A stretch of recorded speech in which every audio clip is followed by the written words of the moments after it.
وہ اس قدر تھکی ہوئی تھی کہ اسے کیسر کے کمرے میں آنے کا احساس تک نہ ہوا۔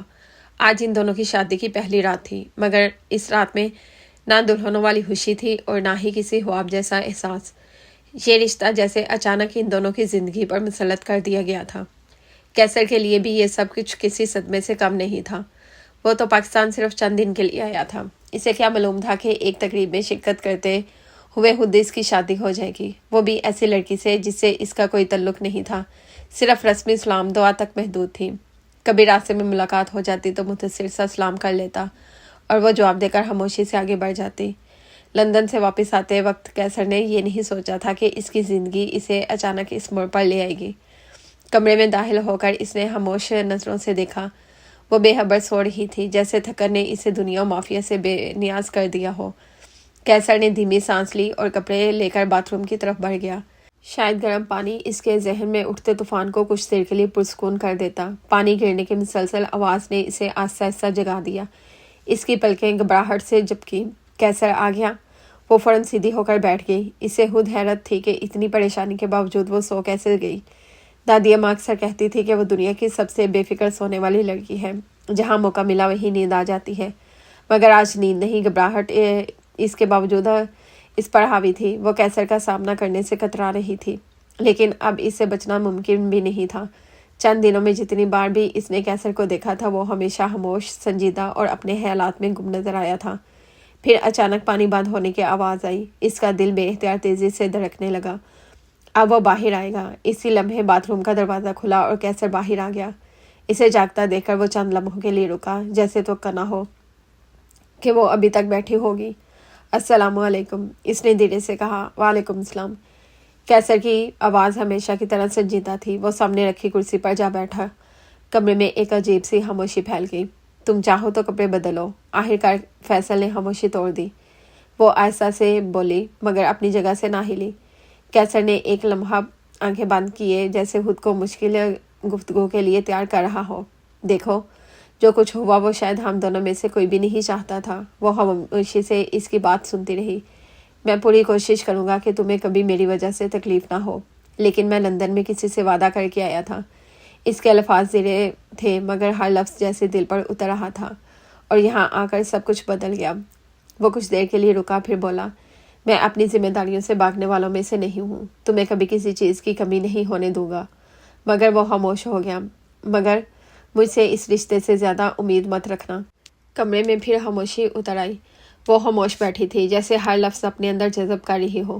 وہ جانتی تھی کیسر غلط نہیں تھا۔ حالات نے دونوں کو ایک ایسے بندھن میں باندھ دیا تھا جس کے لیے شاید کوئی بھی تیار نہیں تھا۔ مشکل وقت میں کیسر نے اس کا ساتھ دیا تھا، جب سب لوگ پیچھے ہٹ گئے تھے۔ تب وہ ایک قدم آگے بڑھا تھا۔ وہ اس بات پر اس سے شکوہ نہیں کر سکتی تھی، مگر دل تو پھر بھی خواب دیکھ لیتا ہے نا۔ وہ کیسے کہتی کہ اس کے بھی کچھ خواب ہیں، کچھ خواہشیں ہیں، کچھ امیدیں ہیں۔ کیسر شاید پہلے ہی بہت بڑی قربانی دے چکا تھا، اب وہی قربانی پوری زندگی اس کے حصے میں آنے والی تھی۔ گڈ نائٹ، کیسر اتنا کہہ کر بستر کے دوسری طرف منہ کر کے سو گیا۔ وہ خاموش بیٹھی رہی۔ کمرے کی مدھم روشنی، رات کی خاموشی اور دل میں اٹھتے بے شمار سوالات اسے بے چین کر رہے تھے۔ زندگی میں شاید پہلی بار اسے شدت سے محسوس ہوا تھا کہ کچھ رشتے قسمت لکھتی ہے، دل نہیں۔ پتہ نہیں کب بیٹھے بیٹھے اس کی آنکھ لگ گئی، اور کیسر جو گہری نیند میں تھا، بے خبری میں اس کے اتنا قریب آ چکا تھا کہ دونوں کے درمیان باقی رہ جانے والا فاصلہ بھی خاموشی سے سمٹ گیا تھا۔ جب کیسر ایئرپورٹ سے باہر نکلا تو یہ شہر ویسا ہی تھا جیسا وہ چھوڑ کر گیا تھا۔ 2 سال کا وقت گزرنے میں زیادہ وقت نہیں لگتا۔ اسے بھی احساس نہیں ہوا کہ کب 2 سال بیت گئے۔ اس نے کسی کو نہیں بتایا تھا کہ وہ واپس آ رہا ہے۔ سب کو سرپرائز دینا چاہتا تھا۔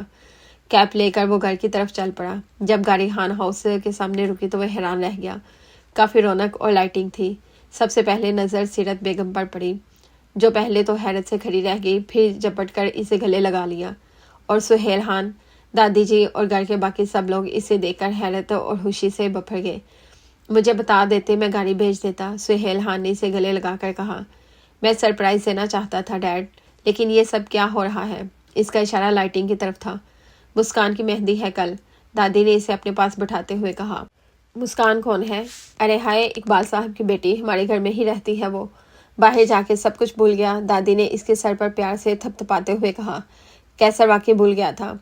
یاد بھی کیسے رہے، جب بھی گھر میں ہوتی بہت ہی کم سامنے آتی، اور پھر کبھی فون پر کسی نے اس کا نام نہیں لیا تھا۔ چھوڑا بیٹا، جا کے فریش ہو جاؤ، سفر کی تھکن ہو گئی ہے، سیرت بیگم نے اسے وہاں سے اٹھاتے ہوئے کہا۔ میں تمہارے کپڑے پریس کروا کے بھیج دیتی ہوں۔ ماں کی بات سن کر وہ سر ہلاتے ہوئے اٹھا اور اپنے کمرے کی طرف چل دیا۔ وہ واقعی بہت تھکا ہوا تھا اور بستر پر پڑتے ہی سو گیا۔ اس کی نیند کا خیال رکھتے ہوئے کسی نے بھی اسے پریشان نہیں کیا، اور 3 گھنٹے کی اچھی نیند لینے کے بعد کیسر تر و تازہ ہو گیا۔ نہا کر جب وہ کمرے سے باہر نکلا تو بڑے کمرے میں سے باتوں کی آواز آ رہی تھی۔ سب اندر ہی ہوں گے۔ جب وہ کمرے میں داخل ہوا تو سب خاموش ہو گئے۔ کیا ہوا؟ وہ حیرانی سے بولا۔ کچھ نہیں بیٹا، بس یوں ہی۔ تم سناؤ۔ تھکن اتر گئی، سیرت بیگم نے بات کو گھمایا۔ اب تو میں بالکل ٹھیک ہوں، وہ پاپا کے پاس بیٹھتے ہوئے بولا۔ ایک کپ کافی مل سکتی ہے؟ وہ ماں سے بولا۔ کیوں نہیں بیٹا، تم بغیر کھانا کھائے سو گے، میں کھانا لگاتی ہوں۔ نہیں ماں، بس 1 کپ کافی چاہیے ابھی، اس نے ماں کو منع کیا۔ سیرت بیگم نے مسکان کو آواز دی۔ السلام علیکم۔ وہ بڑے کمرے کے پاس ہی تھی، جیسے جن کی طرح حاضر ہوئی۔ سلام یقیناً کیسر کے لیے تھا۔ وعلیکم السلام۔ کیسر نے غور سے اسے دیکھا۔ کہیں سے بھی نہیں لگ رہا تھا کہ کل اس کی مہندی تھی۔ 1 کپ کافی بنا دو کیسر کے لیے۔ جی میں بنا کر لاتی ہوں۔ اس سے پہلے کہ کیسر کچھ کہتا، سیرت بیگم نے اسے کافی بنانے کے لیے بھیج دیا۔ میں ان کی اس فضول درخواست کو پورا نہیں کر سکتا۔ کون سی درخواست ابو؟ وہ بھی ان کی بات پر دھیان دینے لگا۔ یار شادی کی بات ہو رہی ہے۔ سہیل خان نے گہری سانس لی۔ تو کیا مسئلہ ہے ابو؟ کیسر نے پوچھا۔ ارے بیٹا، بس جہاں مسکان کی شادی ہو رہی ہے، لڑکے والوں نے گھڑی مانگی ہے، تو کیا ہوا، دے دو۔ اتنی پریشانی کس بات کی ہے؟ بات گاڑی کی نہیں ہے کیسر، پہلے اس بارے میں ان سے کوئی بات نہیں ہوئی تھی۔ وہ منع بھی کرتے تو میں دے دیتا، لیکن انہوں نے مہندی سے 1 دن پہلے گاڑی مانگی ہے، اس لیے مجھے اچھا نہیں لگا۔ مجھے پہلے ہی لگ گیا تھا کہ یہ لوگ ٹھیک نہیں ہیں۔ دادی اماں بھی آج پہلی بار بول پائی۔ کوئی بات نہیں دادی اماں، پریشان مت ہو، 1 گاڑی کی بات ہے، دینے میں کیا حرج ہے، کیسر نے دادی اماں کا ہاتھ تھپ تھپاتے ہوئے کہا۔ ویسے لڑکا کیا کرتا ہے دادی اماں؟ کہیں نوکری کرتا ہے؟ دادی اماں نے ہونٹ سکیڑے تو کیسر سہیل خان کی طرف دیکھنے لگا۔ مجھے اتنا نہیں پتا، تمہاری ماں نے ہی رشتہ طے کیا ہے، یقیناً کوئی اچھا کام کرتا ہوگا، انہوں نے کندھا اچکاتے ہوئے کہا۔ ارے بیٹا، تم کس چکر میں پڑ رہے ہو؟ میں نے رشتہ دیکھ بھال کر کیا ہے۔ یہ سب باتیں چھوڑو، تم اپنی بات کرو۔ کیسے دن گزرے؟ سیرت بیگم نے بات بدلی۔ تم نے لڑکے والوں سے بچوں کے بارے میں بات کی؟ ابھی کیسر کچھ کہنے ہی والا تھا، دادی جی نے سہیل خان کو دیکھتے ہوئے کہا۔ کیسر نے حیرت سے دادی جی کو دیکھا۔ کیا مطلب؟ کس کے بچے؟ لڑکا پہلے سے شادی شدہ ہے، 3 بچے بھی ہیں، دادی جی نے کیسر کو بتایا۔ کیا مطلب؟ کیسر اور زیادہ حیران ہوا۔ 3 بچوں کا باپ ہے اور مسکان سے شادی ہو رہی ہے۔ مسکان اس دوران کافی لے کر اس بڑے کمرے میں آئی تھی۔ کیسر کی بات سن کر اس کے چہرے کا رنگ اڑ گیا۔ وہ کافی دیتے ہوئے جیسے چپ چاپ واپس چلی گئی جیسے کچھ ہوا ہی نہ ہو۔ کیسر گہری سانس لے کر کھڑا ہو گیا۔ اسے سمجھ نہیں آ رہا تھا کہ اصل میں کیا ہو رہا ہے۔ سیرت بیگم بات بدل کر اٹھ چکی تھی۔ مسکان، تم نے اس شادی سے انکار کیوں نہیں کیا؟ اگر تم انکار کر دیتی تو کسی کو تم پر دباؤ ڈالنے کی ضرورت ہی نہ پڑتی۔ دادی جی مسکان سے سخت لہجے میں بات کر رہی تھی جب کیسر اپنے کمرے سے نکل رہا تھا۔ دادی جی کی باتیں سن کر وہ رک گیا۔ دادی جی، یہ سلسلہ رکنے والا نہیں، آج نہیں تو کل کسی نہ کسی سے تو شادی کرنی ہی ہوگی، چاہے وہ کوئی بھی ہو۔ ایسے گھر کے ماحول میں تناؤ پیدا کرنے سے بہتر ہے کہ میں آنٹی کی بات مان لوں۔ وہ ان کے گھٹنوں پر سر رکھے بول رہی تھی۔ لیکن اتنی جلدی بھی کیا تھی؟ ابھی صرف 19 سال کی ہو اور تم نے کہا تھا کہ تم نے پڑھائی مکمل کرنا ہے۔ کوئی بات نہیں دادی جی، میں آن لائن پڑھائی کر لوں گی، اس میں کوئی مسئلہ نہیں۔ مسکان کی تھکی ہوئی آواز سے کیسر کو محسوس ہوا کہ وہ اس شادی سے خوش نہیں ہے، یا پھر اتنی جلدی شادی سے خوش نہیں تھی۔ وہ نیچے آیا تو ماں کو ٹی وی دیکھتے ہوئے پایا۔ ماں، ویسے مسکان کی شادی اتنی جلدی کرنے کی بھی کیا ضرورت تھی؟ وہ بغیر زیادہ دھیان دیے پوچھ رہا تھا۔ کیوں؟ کیا ہوا؟ کسی نے کچھ کہا؟ ان کے کان کھڑے ہو گئے۔ ارے نہیں ماں، بس یوں ہی، یہاں بھی ویسے مغربی ممالک کی طرح شادیوں میں دیر ہونی چاہیے، اس لیے دل میں خیال آیا کہ بیٹا وہاں اور یہاں میں بہت فرق ہے۔ ویسے بھی مسکان ایک ذمہ داری ہے، جتنا جلدی ہو ذمہ داری پوری کرنی چاہیے۔ ان کی بات سے کیسر متفق نہیں تھا، لیکن اس نے کوئی جواب نہیں دیا۔ وہ اپنے کام سے کام رکھنے کا عادی تھا، لیکن مسکان کی باتوں سے اسے لگا کہ وہ خوش نہیں تھی۔ اسے اندازہ تھا کہ سہیل خان نے اسے پوچھ کر ہی رشتہ مانگا ہوگا۔ کوئی بڑی پریشانی ہوتی تو وہ ضرور منع کر دیتی۔ پتہ نہیں کیوں کیسر اس کے بارے میں بہت گہرائی سے سوچنے لگا تھا۔ مہندی کا فنکشن شروع تھا۔ کیسر نے پہلی بار اس لڑکے کو دیکھا جو عمر میں کافی بڑا تھا، اور اس کے خاندان کی باتیں بھی عجیب تھی۔ کیسر کو وہ رشتہ بالکل سمجھ نہیں آ رہا تھا۔ کیا سوچ کر طے کیا گیا تھا؟ وہ دادی جی کے پاس آ گیا۔ دادی جی یہ رشتہ تو میری سمجھ میں نہیں آ رہا۔ وہ ان کے پاس بیٹھتے ہوئے بولا، تمہاری ماں کی ضد تھی، کیا کر سکتے ہیں ہم۔ اوپر سے مسکان نے بھی ہاں کر دی تو مجھے بھی چپ رہنا پڑا۔ وہ بھی جیسے بڑی پڑی بیٹھی تھی۔ کیسر نے دور سے اسٹیج پر بیٹھی مسکان کو دیکھا۔ کہاں وہ خوبصورت چھوٹی سی نرم دل لڑکی اور کہاں اس کے ساتھ بیٹھا وہ برا آدمی۔ کیسر کو بہت برا لگا اور مسکان پر بھی غصہ آیا کہ ایسی کیا مجبوری تھی کہ اس کو اس شخص سے شادی کرنا پڑی۔ فیصلہ ہو چکا تھا کہ مہندی والے دن ہی نکاح کی رسم بھی ہوگی اور پھر اگلے دن رخصتی۔ سہیل خان مہمانوں کے پاس سے کیسر نے ماں کو تلاش کرنے کی کوشش کی۔ وہ دلہے کے خاندان کے پاس بیٹھی تھی اور شاید کسی بات پر بحث ہو رہی تھی۔ کیسر نے ان کے چہرے سے ماحول کا اندازہ لگا لیا تھا۔ اب سیرت بیگم ساڑی کا پلو سنبھالتے ہوئے اٹھی اور سہیل خان کی طرف بڑھ گئی، ان کے کان میں کچھ کہا اور ایک طرف لے گئی۔ کیسر بھی ان کے پیچھے آیا تھا۔ وہ کہہ رہے ہیں نکاح سے پہلے ہی لڑکی کے لیے کسی اچھی جگہ پر مکان دلوا دے۔ ماں کی آواز کیسر کے کانوں میں پڑی۔ سہیل خان کا غصے سے خون کھول اٹھا۔ تم یہ رشتہ کہاں سے لے کر آئی ہو؟ نکاح کا وقت ہو چکا ہے اور اب یہ ایک نئی مانگ چھوڑ رہے ہیں۔ سہیل خان غصے میں بولے، مجھے کیا پتا تھا ایسے ہوں گے۔ سیرت بیگم بھی آہستہ سے بولی، جب تمہیں نہیں پتا تو ایسا رشتہ جوڑنے سے پہلے پتا کرنا تھا نا کہ وہ کیسے لوگ ہیں۔ سہیل خان کا غصہ کسی طرح کم نہیں ہو رہا تھا۔ ایک کام کرتے ہیں، اقبال صاحب کا جو مکان مسکان کے نام ہے وہی لڑکے کے نام کر دیتے ہیں، آخر تو رہے گی مسکان ہی نا۔ ماں کی بات سن کر کیسر کو یقین نہیں آیا کہ وہ ایسی بات کر سکتی ہیں۔ اچھا، اور کل کو وہ کہیں کہ ایک کارخانہ بھی نام لگوا دو یا اپنا کارخانہ ہی دے دو تو کیا کریں گے؟ جو چھپ کر باتیں سن رہا تھا وہ اچانک سامنے آ گیا۔ تم یہاں کیا کر رہے ہو؟ جاؤ مہمانوں کو دیکھو، ہم معاملہ سنبھال لیں گے۔ سیرت بیگم نے اسے روکا۔ کیسر نے سر ہلایا۔ مجھے نہیں لگتا یہ رشتہ ہمارے لیے ٹھیک رہے گا۔ وہ ماں کی بات کو نظر انداز کرتے ہوئے ابو سے بولا، لیکن بیٹے اب آخری وقت پر ہم کیا کہیں؟ سہیل خان بھی صاف دکھ میں تھے۔ ان کے خاندان کی عزت کا سوال تھا۔ ابو ایسے رشتے بعد میں گلے کی ہڈی بن جاتے ہیں، آپ صاف انکار کر دیں۔ کسی بھی مانگ کو پورا کرنے کی کوئی ضرورت نہیں ہے۔ وہ فیصلہ کرنے والے انداز میں بولا، ایسا نہیں ہوتا کیسر، اتنے مہمان ہیں، تماشا بن جائے گا۔ تماشا کوئی نہیں بنے گا، صاف صاف بتا دو انہیں۔ ایسی گھٹیا سوچ والے لوگ جنہیں تمیز اور ادب کا پتہ ہی نہیں، ان سے رشتہ نہ ہو تو اچھا ہے۔ سہیل خان نے گہری سانس لی، لیکن جو میں کہہ رہی ہوں وہ تو سن لے۔ میں خود بات کرتا ہوں۔ سہیل خان نے ہاتھ اٹھاتے ہوئے سختی سے روکا۔ کیسر نے بھی رضامندی میں سر ہلا دیا، جبکہ سیرت بیگم ہونٹ پیس کر رہ گئی۔ اور پھر وہی ہوا، ان کی ڈیمانڈ پر جیسے ہی سہیل خان نے انکار کیا وہ لڑکا منہ پھیلائے چلا گیا۔ اس وقت اسٹیج پر کافی گرمی ہو گئی تھی۔ ارے یہ میرے بیٹے کی شرافت تھی جو یہاں بارات لے کر آ گیا، ورنہ بغیر ماں باپ کی لڑکی کو کون پوچھتا ہے؟ وہ عورت بہت برا لہجہ اختیار کیے ہوئے بولی، مہربانی ہے آپ کی اس احسان کی، میری بچی مجھ پر کوئی بوجھ نہیں، آپ لوگ جا سکتے ہو۔ سہیل خان نے پھر بھی تمیز سے کہا، جبکہ آواز بہت سخت تھی، ہاں ہاں جا رہے ہیں، ہمیں بھی کوئی شوق نہیں تھا بارات لانے کا۔ یہ سیرت بابی نے منت نہ کی ہوتی کبھی بھی بارات نہ لاتے۔ پتہ نہیں کیا کمی ہے جسے چھپانے کے لیے میرے بیٹے کے پیچھے پڑ گئی۔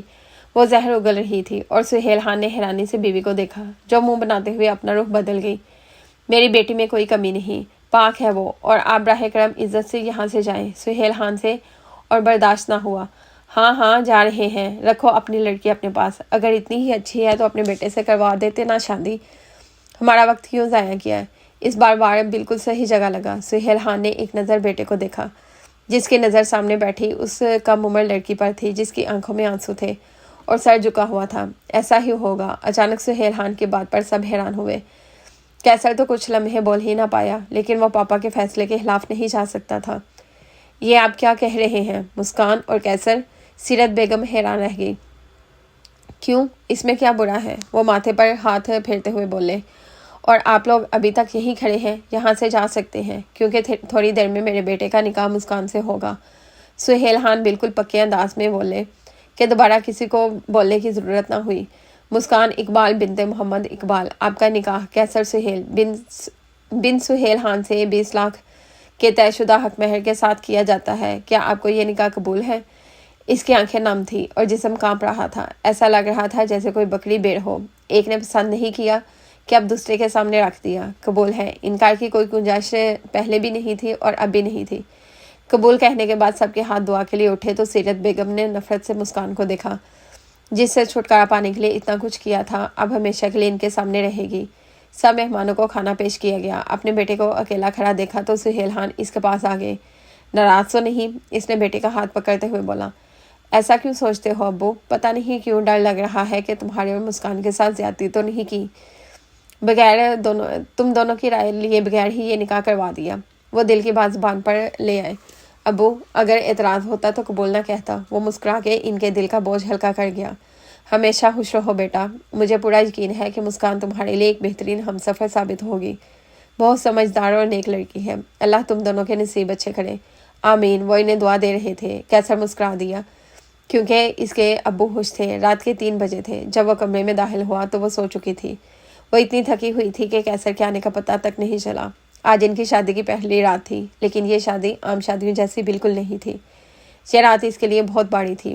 کہاں وہ کسی اور کی شادی میں گیا تھا اور کہاں خود اس کی اپنی شادی ہو گئی، وہ بھی اس لڑکی سے جس کا اس سے بس ایک عام سا تعلق تھا۔ عام بھی کیا، کبھی کبھار مل جائے تو وہ سلام کرتا اور وعلیکم السلام کہہ کے آگے نکل جاتی۔ لندن سے پاکستان لوٹتے وقت اس کے دل میں یہ بات بالکل بھی نہیں تھی کہ پاکستان میں ان کے ساتھ کیا ہونے والا ہے، لیکن جو ہونا تھا وہ ہو چکا تھا۔ وہ اس بات پر بالکل خوش نہیں تھا۔ کچھ دیر اسے دیکھنے کے بعد وہ گہری سانس لے کر کپڑے بدلنے کے لیے باتھ روم میں چلا گیا۔ وہ دماغی طور پر اتنا تھکا ہوا تھا کہ گرم پانی سے نہانے پر شاید اسے کچھ سکون ملتا۔ باتھ روم میں پانی گرنے کے مسلسل آواز نے اسے جگا دیا۔ کیسر یقیناً آ چکا تھا۔ وہ سوئی ہوئی تھی، گھبرا کر اٹھ بیٹھی۔ پتہ نہیں اتنی پریشانی میں اسے نیند کیسے آ گئی۔ دادی جی بالکل درست کہتی ہیں کہ وہ نیند کے معاملے میں بہت کمزور تھی، کسی بھی وقت کہیں بھی سو جاتی تھی۔ وہ اس کا سامنا نہیں کرنا چاہتی تھی، لیکن اس کے علاوہ کوئی راستہ بھی نہیں تھا۔ ایک ایسا انسان جو چند دن پہلے ہی لندن سے آیا تھا، وہ اسے جانتی بھی نہیں تھی کہ وہ کیسا ہے۔ اے خدا! وہ گہری سانس لے کر رک گئی۔ پانی گرتے ہوئے آواز رکی تو جیسے اس کی سانسیں بھی رک گئی۔ اب وہ باہر آئے گا اور اسے کیا کہے گی؟ انہی حالات میں باتھ روم کا دروازہ کھلا۔ وہ کمرے میں آیا۔ اسے جاگتا دیکھ کر وہ چونک گیا۔ السلام علیکم، وہ بس اتنا ہی کہہ سکی۔ وعلیکم السلام، سنجیدہ آواز میں جواب دیتے ہوئے وہ سامنے والے کرسی پر بیٹھ گیا اور دونوں کے درمیان گہری خاموشی چھا گئی۔ اپنے کپڑے بدل لو، کیسر نے خاموشی توڑی۔ جی ٹھیک۔ وہ بیٹھی رہی۔ کتنی عجیب صورتحال ہے۔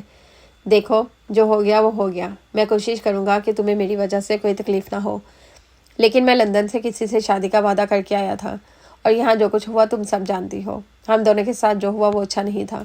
میں چاہتا ہوں کہ تم یہ بات مان لو کہ تم میرے لیے بس ایک ذمہ داری ہو اور میں اپنی ذمہ داریاں نبھانا جانتا ہوں۔ تمہاری ضرورت کا میں ہمیشہ خیال رکھوں گا، لیکن اس سے زیادہ مجھ سے کوئی توقع مت رکھنا۔ وہ بولتا جا رہا تھا اور وہ پتھر کی مورت بنے سن رہی تھی۔ وہ جانتی تھی ایسا ہی ہونا تھا۔ وہ اس سے الزام نہیں دے سکتی تھی اور نہ ہی شکایت کر سکتی تھی۔ مشکل وقت میں اس کے لیے ایک مضبوط سہارا بن کر کھڑا تھا۔ ایسا کوئی اور نہیں کر سکتا تھا۔ جب سب لوگ 2 قدم پیچھے ہٹ چکے تھے تب وہ 1 قدم آگے بڑھ کر اس کا ہاتھ تھام چکا تھا، لیکن پھر بھی وہ ایک لڑکی تھی اور اس کے بھی خواب تھے۔ جب وہ بو رہا تھا وہ کیسے کہتی کہ میرے خوابوں کا کیا؟ وہ بہت بڑی قربانی دے چکا تھا اور اب شاید اس کی وجہ سے پوری زندگی وہ قربانی دیتی رہے گی۔ وہ اسے گڈ نائٹ کہہ کر منہ موڑ کر سو چکی تھی۔ اس کے ذہن میں خیالات اور خوف کا طوفان تھا جو اسے پریشان کر رہا تھا۔ زندگی میں کچھ بھی اس کی مرضی سے نہیں ہو رہا تھا۔ وہ ویسا نہیں ہوا تھا جیسا سوچا تھا۔ کیسر نیند کی گہرائی میں تھا۔ اسے پتہ ہی نہیں چلا کب وہ اتنا قریب آ گیا کہ اس کے جسم کی خوشبو نے اسے جگا دیا۔ آنکھوں میں لگا کاجل چہرے پر اتر چکا تھا۔ وہ روتے روتے سو گئی تھی۔ میک اپ خراب ہو چکا تھا، لیکن اسے ماننا پڑا کہ وہ بہت خوبصورت تھی۔ نیند میں ڈوبی ہوئی وہ لڑکی، کندھے سے تھوڑا سرکایا ہوا شادی کا بھاری لباس اور ایک روشن اور خوبصورت چہرہ۔ وہ انجانے میں اسے دیکھتا رہا، پھر اس نے نظریں ہٹا لیں۔ شاید روتے روتے سو جانے والی لڑکی ایسے ہی خوبصورت ہوتی ہے۔ اسے سمجھ نہیں آیا۔ وہ کچھ نہیں کر سکتا تھا۔ محبت کوئی ایسی بات نہیں جو جان بوجھ کر کی جائے۔ وہ یہاں کچھ دنوں کے لیے واپس آیا تھا اور ایک ایسے رشتے میں پھنس گیا تھا جس کا وہ کبھی خواب میں بھی تصور نہیں کر سکتا تھا۔ غلطی اس کی اپنی تھی، نہ وہ اس معاملے میں دخل دیتا اور نہ ہی ایسا ہوتا، لیکن وہ اپنی فطرت سے مجبور تھا۔ جہاں سے آیا تھا وہاں کسی کے ساتھ ناانصافی پر چپ رہنا نہیں سکھایا جاتا تھا۔ کیسر خان، اب کیا کرو گے؟ اپنے چہرے پر نظریں جمائے ہوئے اس نے خود سے سوال کیا۔ وہ لڑکی پہلو میں سوئی ہوئی تھی، اس کی بیوی تھی۔ چند دنوں میں اس کی واپسی کی فلائٹ تھی۔ وہ گہری سانس لے کر رک گیا۔ اسے افسوس تھا، لیکن وہ ایسا کیا کرتا؟ سب کچھ اتنا اچانک ہوا تھا کہ وہ خود بھی حیران تھا، اور ایسے میں وہ یہی جواب دے سکتا تھا۔ اچانک اس نے کروٹ بدلی اور اپنا بازو اپنے سر کے نیچے رکھ لیا۔ کیسر نے ایک نظر اسے دیکھا۔ اسے سگریٹ کی بہت چاہ ہو رہی تھی، مگر وہ اس کے بازو سے لپٹی ہوئی تھی۔ وہ چاہ کر بھی بازو نہیں چھوڑ سکتا تھا اور اسے ایسے ہی چھوڑ کر وہ بھی آنکھیں بند کر گیا۔ صبح آنکھ کھلنے پر اسے پتہ چلا کہ کیسر کے بازو سے لپٹی ہوئی ہے۔ وہ فوراً پیچھے ہٹ گئی۔